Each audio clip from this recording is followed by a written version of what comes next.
battalion where the sergeant says, boys, we're going to take that hill. And the privates all get together and have a vote on whether or not they think that's the right strategy. Who runs this department? And the truth of the matter, Phil, is this department for years has been run almost to the exclusion of the needs of the public in the interest of those people who are on the in crowd with the police officers. And I'll take that on face value, but there are those who say that the morale suffered. There's been some instability in leadership. There's been the consent decree as an aftermath of the writers' case, which has affected some of the morale issues, effectively diluting the force in the street or closing cases, and it's really cops investigating cops. Right. And then it also gets into the issue of really the procedures that are in place, taking an officer out of the line of duty for all intents and purposes, the entire shift, to go through the administrative process of actually having the process occur. Yeah. So tell us a little bit about, debunk that, if you will, Sure. or, if you don't mind, we'll mix it up a little bit here and just try to exercise some of our skills. Sure. Well, no, the consent decree is blamed for everything because the old boy network that's been running the department, to their benefit, massive overtime abuse, cushy jobs where they're not out there fighting crime. That group doesn't like the consent decree because the most important thing that this federal consent but you agree that it's a tough city. I mean, there's some entrenched constituencies and some pathologies that we face here in Oakland that are not uncommon with the city of Detroit. No. It's some of the toughest places in the country. I think actually Time Magazine just said that Oakland was the 6th most dangerous city in America, ranked in the top 20. And nothing that I'm saying either is opposed to paying police very well. I think they ought to be paid significantly higher than they've been paid for putting their lives on the line. Nothing I'm saying is in any way anti-police. My office defends police officers every day in court.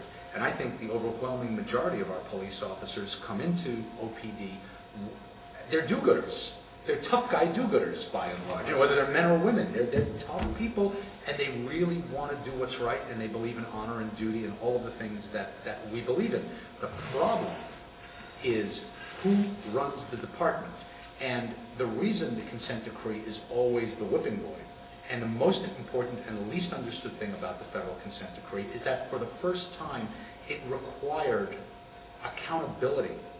That if you are running a particular squad, how many arrests are you getting? How many are real? How many can the DA count on? I mean, remember that this consent decree stemmed out of a case, or a series of cases, an action by a rogue squad that should have been caught by their higher-ups, but could not be caught because the system was not established in such a way that they were being even reviewed in their behavior. Now, when you served on the Oakland City Council, you were in the role of being a policymaker. And now you're a policy enforcer. Yes. Is that difficult from time to time to not participate more actively in the making of policy? Yeah, I'm the only guy in Oakland who's not allowed to have an opinion publicly on what direction the council is taking on issues. So we won't consider it in your statements today opinions. We'll consider them things that you're thinking about. Things that I'm thinking about that are not representative of the opinion of the city attorney's office. That works for me. So let's talk a little bit about that. When you were on the city council, and again, this is just my perception, I felt that the city council met more often. Absolutely did. Do you have any idea of what the difference is, in numbers of meetings? Yeah, they meet about half as often as they used to. It's extremely frustrating to everybody on staff.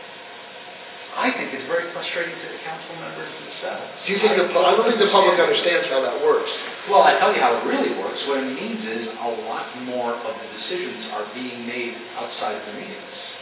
Now, I'm not here to say that on any particular issue the Brown Act was violated, but I think it's an awful temptation if you know you're not going to, you're only meeting every 2 weeks. You're taking a long summer break and you're taking a long holiday break. I remember, Phil, back in the day, when I was on the council here, 7 years ago, 8 years ago. Snow both ways. Yeah, we met every week. Absolutely. Right. Every week we met. We didn't meet for 3 or 4 weeks in August. We didn't meet for 3 weeks in the holiday season. Otherwise, every week we met.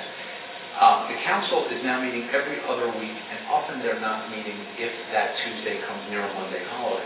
So they're down to around 20 full council meetings, 20 to 25 full council meetings a year. Do you have a favorite restaurant here in Oakland? I love them all.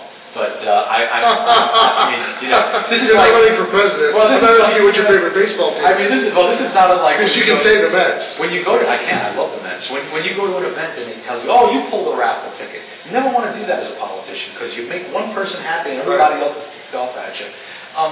Right now, I really like Lavendi East in Old Oakland. Just opened up. It's an offshoot of Lavendi in the Mission District in San Francisco, which is where Butterfly used to be. Right. And I like Lavendi East. I like the energy there. I like the vibe. The food is fantastic. So right now, that's my favorite. So I want to give them a plug too because they just opened. Right. If there's one thing you could change about Oakland, what would it be? I think if there was one thing I could change, I mean, obviously I'd love to see much less crime. I think the crime is just holding us back in every other way. I think you've once said that Oakland was Brooklyn redeemed. Oakland is Brooklyn redeemed. Oakland is Brooklyn redeemed because Brooklyn also has an inferiority complex. People take the subway to go to the city. It's a port. I grew up in the Longshore neighborhood, so it's a port. It's sort of the loading dock for the big city. Right. It's kind of the grittier, Sure. more real place. Brooklyn is neighborhoods. Oakland is neighborhoods.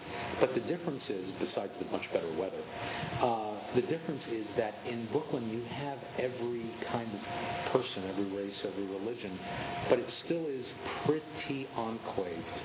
Right. Oakland has some enclaves, but by and large, Oakland is much more mixed than any other city in the country. So I kind of look at Oakland and I think it's all about, I'm a lapsed Catholic, but I'm an American Catholic. It's all about going out west for redemption. Right. And I found Brooklyn here in Oakland, but Brooklyn redeemed. Wonderful. Well, John, I really want to thank you for taking time with us. We want to have you back. Thanks for being on TagamiVision. I'm Phil Tagami with our guest today, John Russo. We'll see you next week.